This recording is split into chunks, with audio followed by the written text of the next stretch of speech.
Alright, let's talk about those fake reviews up on Rotten Tomatoes about Star Wars Resistance. Good afternoon, good evening, whenever it is, wherever you are. This is John Paul Ryan. I'm coming to you from Tokyo, Japan. So yes, the topic is the fake reviews up on Rotten Tomatoes about Star Wars Resistance, the animated show, which is...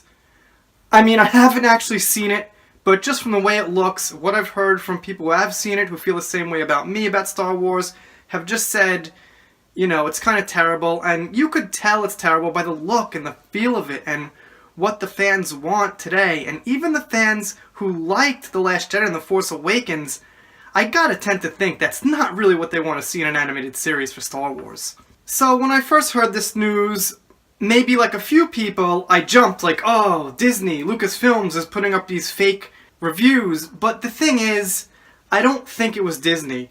And I did a little reading on Reddit just to hear some opinions and read some things people said, and what one guy said made a lot of sense to me. So let me read just a couple of those comments and give a few thoughts about it.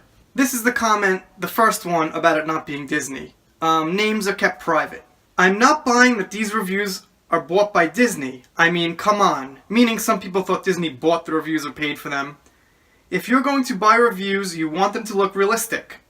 You're going to mix in some 4s with the 5s and put some comments about your review. Disney is dumb, but they are not dumb enough to do this, I don't think. These are fake reviews, but it's someone or a group of someone's who is not affiliated with Disney. There is something fishy, though, about the Last Jedi reviews on Rotten Tomatoes. They didn't update for a couple of months, and then there was a flurry. Okay, so I think this guy's right.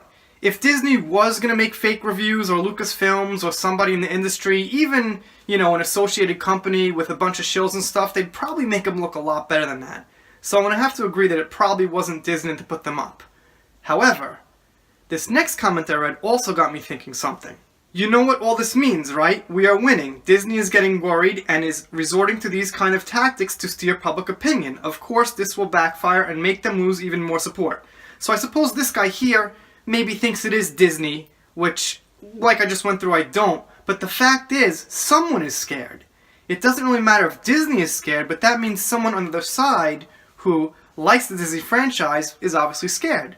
Which to me is good. And the reason it's good is because I want to see these movies improve and get better.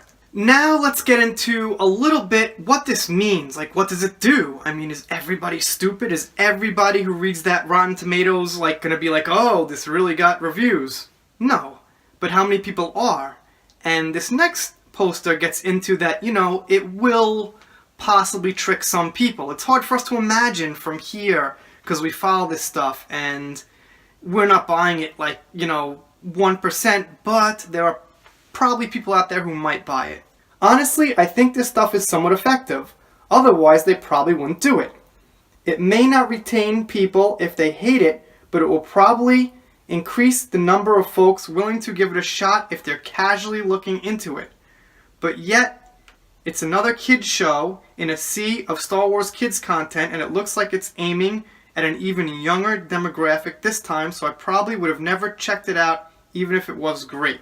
The guy's post wasn't very clear and concise, but I think his main point was that people who aren't following the Star Wars news and entertainment news and things like that are just gonna maybe scroll through and see some 5s and 4s and be like, oh, okay, not everybody in the world who's busy at their job or whatever is sitting there critically looking, who wrote these reviews? Was it Disney? Was it The Last Jedi Defenders? Was it the haters? Not the haters, but you know what I mean. They're not thinking, was it somebody who's involved in all this? They're just kind of scrolling through the phone being like, this got some good reviews, while they're looking at the other dozen reviews they're looking at. So, some good points here, I think, by these people. So, point 1, just to recap a little bit, it probably isn't Disney doing this, and that would make sense. Wouldn't they do a better job faking it? And also, it must be effective in some way if someone's bothering to do it. And that's, again, hard for us to imagine, but yeah, I think there's some merit to that. And it does mean that, yeah, I think this rebellion that we have here is gaining some ground. And it's apparent because of Solo. If Solo didn't flop, we would have been in a different world here.